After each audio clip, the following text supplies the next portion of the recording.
ഞങ്ങളിന്ന് കുംബ്ല ടൗൺ വരെ പോവാണ്. ഹസ്ബൻഡിൻ്റെ ഒരു ഫ്രണ്ടിനെ കാണാനുണ്ടായിരുന്നു.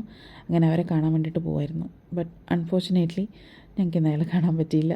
അങ്ങനെ ഞങ്ങൾ തിരിച്ച് വരികയാണ്. ഇത് കുംബ്ല ടൗൺ. എന്ത് രസമല്ലേ ഇപ്പോൾ കാണാൻ വേണ്ടിയിട്ട്. പണ്ടത്തെ ആ റഷും ബ്ലോക്കും ഒക്കെ ഒരുപാട് കുറഞ്ഞു. വിശാലമായിട്ടുള്ള റോഡ് കാണുമ്പോൾ തന്നെ ഭയങ്കര ഹാപ്പി. തിരിച്ചു വരുമ്പോഴാണ് ഉടുപ്പി ഗാർഡൻ കണ്ടത്. അപ്പോൾ വിചാരിച്ചു ഭക്ഷണം കഴിച്ചിട്ട് തന്നെ പോവാമെന്ന്. അങ്ങനെ ഹസ്ബൻഡ് ചോറ് വാങ്ങിച്ചു, ഞാൻ വട വാങ്ങിച്ചു. നിങ്ങൾ ആരെങ്കിലും ഉണ്ടോ വെയിലായാലും മഴയായാലും രാത്രിയായാലും പകലായാലും എപ്പോൾ ചായ കിട്ടിയാലും കുടിക്കുന്ന ഒരാൾ? അങ്ങനെ ഒരാളാണ് ഞാൻ. ഭയങ്കര അഡിക്ഷനാണ് ചായക്ക്. അങ്ങനെ ചായയൊക്കെ കഴിച്ചു. ഞങ്ങൾ തിരിച്ച് ടൗണിലോട്ട് വന്നു. കുറച്ച് സാധനങ്ങൾ വാങ്ങിക്കാനുണ്ടായിരുന്നു മാർക്കറ്റിൽ, സ്റ്റോളിലോട്ട് വേണ്ടിയിട്ടുള്ള. അങ്ങനെ അതൊക്കെ വാങ്ങിച്ചു. അങ്ങനെ ഞങ്ങൾ തിരിച്ച് വീട്ടിലോട്ട് പോയി. വീട്ടിൽ നിന്ന് ഫ്രഷ് ചെയ്തിട്ട് ഞങ്ങൾ വീണ്ടും വരികയാണ്. നമ്മുടെ സെക്കൻഡ് സ്റ്റോൾ ഓപ്പൺ ചെയ്യാനുണ്ട്. വിദ്യാനഗറാണ്.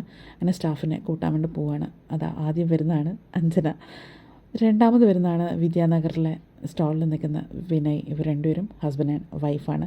അങ്ങനെ ഇവരെ കൂട്ടിയിട്ടാണ് ഞങ്ങൾ എപ്പോഴും അങ്ങോട്ടേക്ക് പോവുക. അങ്ങനെ വിദ്യാനഗർ സ്റ്റോളിലോട്ട് എത്തി. ഈ കാണുന്നതാണ് ഞങ്ങളുടെ മൊമോസ് കഫേ. അങ്ങനെ സ്റ്റാൾ ഓപ്പൺ ചെയ്യാനുള്ള തയ്യാറെടുപ്പിലാണ്. ഡോർ ഓപ്പൺ ചെയ്യാൻ പറ്റുന്നില്ല എന്നാണ് വിനയുടെ എപ്പോഴുള്ള പരാതി. അങ്ങനെ പെട്ടെന്ന് തന്നെ എല്ലാം പ്രിപ്പയർ ചെയ്തു. കസ്റ്റമറൊക്കെ വരാൻ വേണ്ടി തുടങ്ങി. വിനയ് മോമോസ് ഫ്രൈ ചെയ്യുവാണ്. ഇന്ന് അത്യാവശ്യം മൊയ്ത്തോസ് സ്റ്റാർട്ടിങ്ങിൽ തന്നെ ഓർഡർ ഉണ്ടായിരുന്നത് ഹസ്ബൻഡ് പ്രിപ്പയർ ചെയ്യാണ്. ഈ വീഡിയോ കാണുന്ന എത്ര പേര് നമ്മൾ സ്റ്റോളിൽ വന്നിട്ട് ഫുഡൊക്കെ ട്രൈ ചെയ്തിട്ടുണ്ടെന്ന് ഒന്ന് കമൻറ്റ് ചെയ്യണേ. അപ്പം അടുത്ത നല്ലൊരു വീഡിയോ ആയിട്ട് വീണ്ടും കാണാം. Thanks for watching. ബൈ.